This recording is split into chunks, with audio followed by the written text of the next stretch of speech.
differences across other borders. They don't have the interests of the Muslims at heart. In fact, the Saudi authorities have been reported as saying to Americans that we have spilt blood together. Muslim blood. The Muslim leaders are saying to America, we have spilt Muslim blood with you.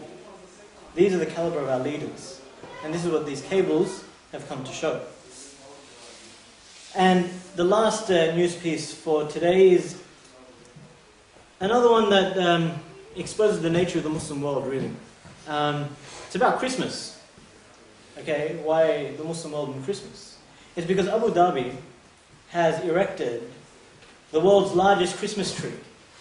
A Muslim country has put up the world's largest Christmas tree.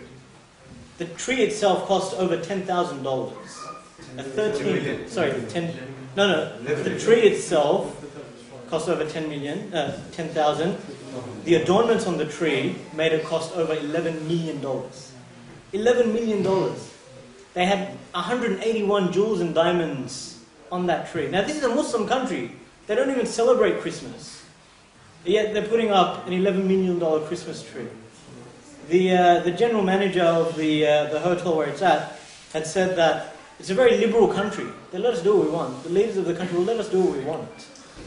The very same hotel has a vending machine for gold bars of gold. You walk in, put in a few, again not a few dollars, but quite a lot of dollars, and you get a gold bar. The same hotel has a $1.1 million 7-day package, which includes a private jet, a chauffeur in a Maybach car, and whatever else you may want, right? And so these are the ridiculous amounts of money they can spend on idiotic things like Christmas trees. And across the borders, you have our Muslim brothers starving and dying. You have occupation and invasion. Yet the money of these Muslim leaders goes to Christmas trees. It really shows where their allegiances lie. And just a startling statistic is that when our brothers in Pakistan were dying because of the floods, these authorities donated $8 million, but they can spend more money on a Christmas tree. It really is a damning indictment on the leaders within the Muslim world. Inshallah, we'll leave it there for the news wrap, and we'll continue with the night. Jazakallah khair. Jazakallah khairan for that, Brother Hamza. Inshallah, we'll get straight into the question and answer session. What we'd like to do is have a very open question and answer session where we can ask questions, give comments, and have a good discussion between all the members of the audience. So, inshallah, to start it off, the brother who asked the question before we break up for Maghrib, please ask your question.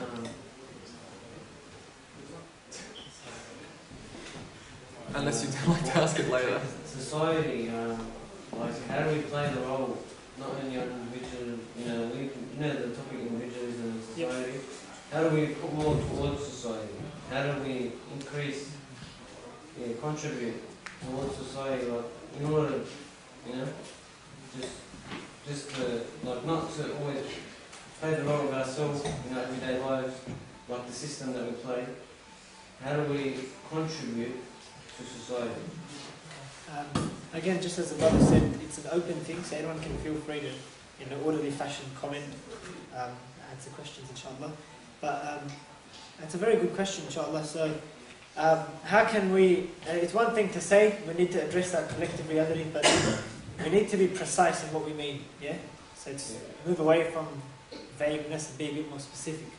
So, look, the first thing I'd say is, the reality we live in today is that if you go to the local bookstore, or if you go to the weekly Friday sermons and stuff, this stuff it's missing. You won't see it being addressed in that same capacity as our individual obligations are being addressed.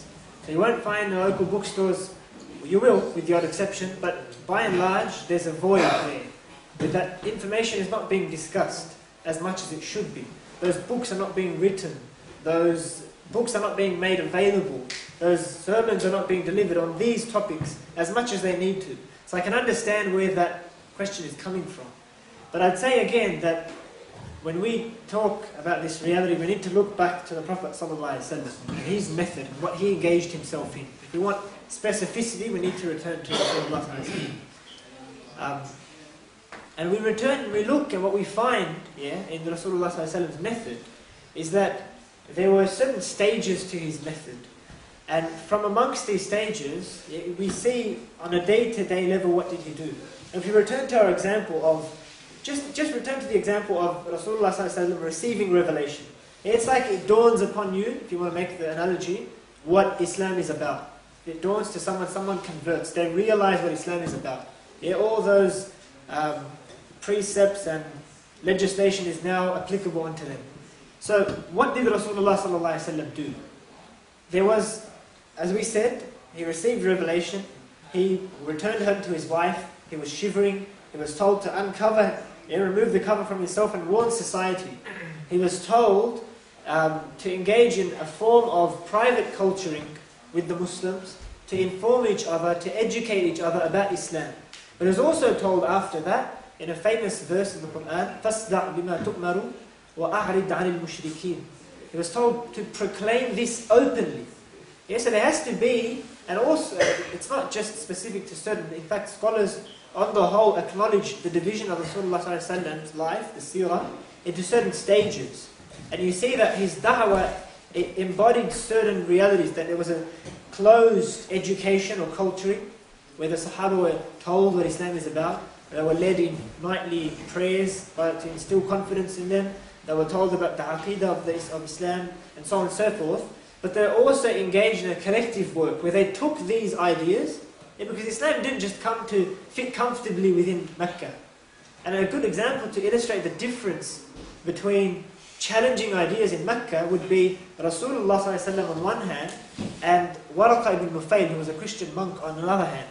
Yeah, so you had the case of two people, right, not ordinary, Rasulullah ﷺ, best of creation, and then you had another ordinary man, but both of whom had ideas which contradicted the reality and the ideas of Mecca. But one of them, Rasulullah ﷺ, sought to take these ideas and challenge society with them. Not just keep them to himself like the Christian monk did.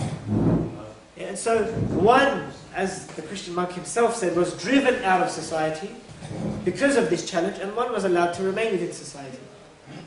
And so what we realize is that Islam and the understanding we have of Islam has to be taken to society as well. It's not a passive method, it's an active method. Yeah, and so the first point I would make is that. And the second is that this da'wah which we speak of, we can go into the details and specifics, we can look at the books if need be afterwards, but this da'wah in Islam does not respect geography.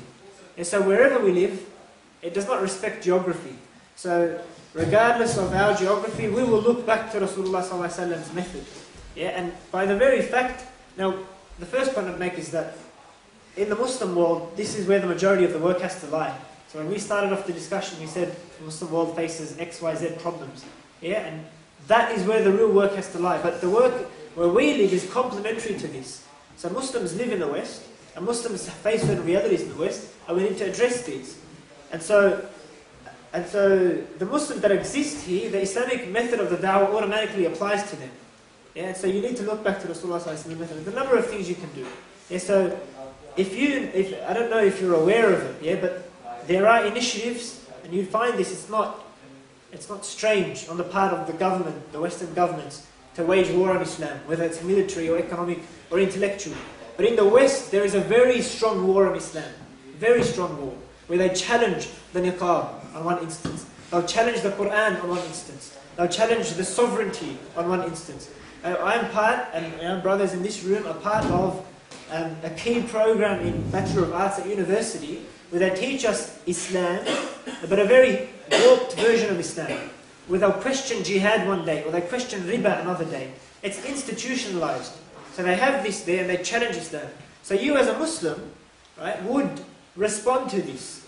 And you as a Muslim would try to culture your fellow Muslims in realizing and keeping holding strong to Islam. Because Muslims are affected by these realities. We have sisters and brothers in those classes, right, who can very easily fall prey to those ideas. That Islam, you put question marks, does Islam have a tradition or a center? Is there movement in Islam? There's no one opinion in Islam. There's a lot of flexibility, malleability in Islam. So they're slowly poking holes in our understanding of Islam. And it's not unique to an intellectual attack. As I said, they attack the niqab, they attack the Quran. There's these things which Muslims need to respond to. They need to take an active move against it. And I think also, and feel free to add to this anyone, but those problems we spoke about at the beginning of the talk, about those realities in the Muslim world, poverty, homelessness, malnutrition, whatever else, deaths and destruction, whatever else we spoke about, those are the result of policies which have been carved out in the West, which is where we live. It is the governments of our countries, of Australia, of Britain, of America, and other European nations, where these policies have been carved out, and now they're being implemented in our countries. And so we have a degree of responsibility of accounting these governments and making sure that they're held accountable. Because we have a voice, and we will project that voice.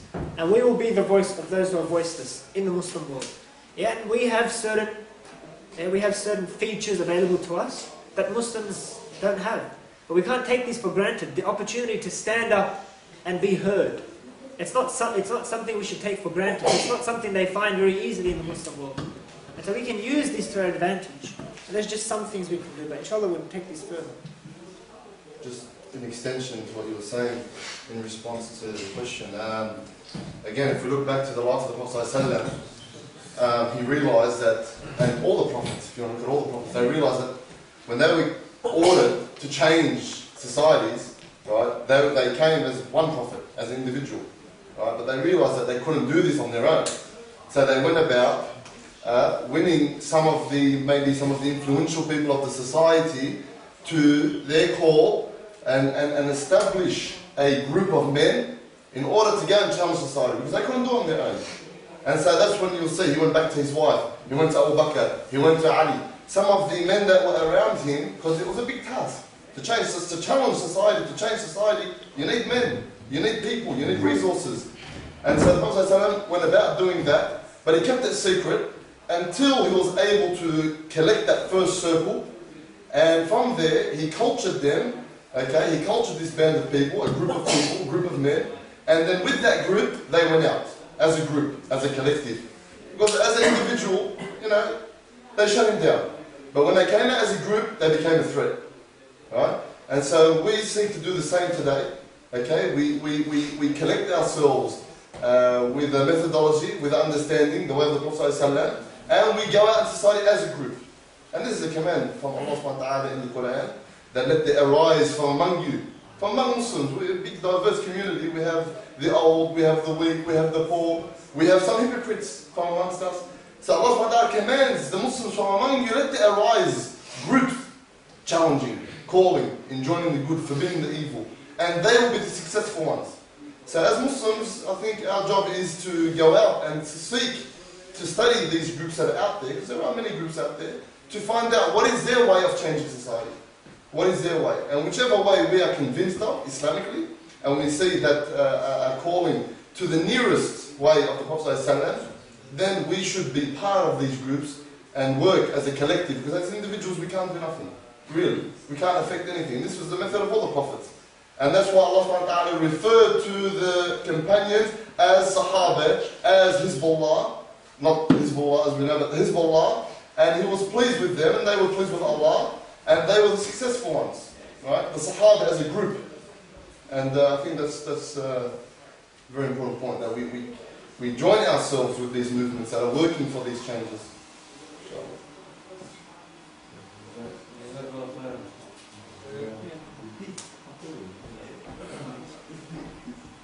Anyone else have any questions, comments? Actually, I have a question to Omar. Bro, which verse were you talking about when you said Allah commands you to, was it the, which one was it, the one from Surah Al-Hadid? Yeah. That one. Yeah, just one past So I was told once a story. There's a father with a couple of children, more than 4. And each one was holding a stick in his hand. And the father said, try to break the stick. Everyone was able to break it. He said, get this other stick and tie them all together. And when they tied it together, they tried all together to break it. They were unable to break it. The point of the story was if not just this community or any community, any people in this, the followers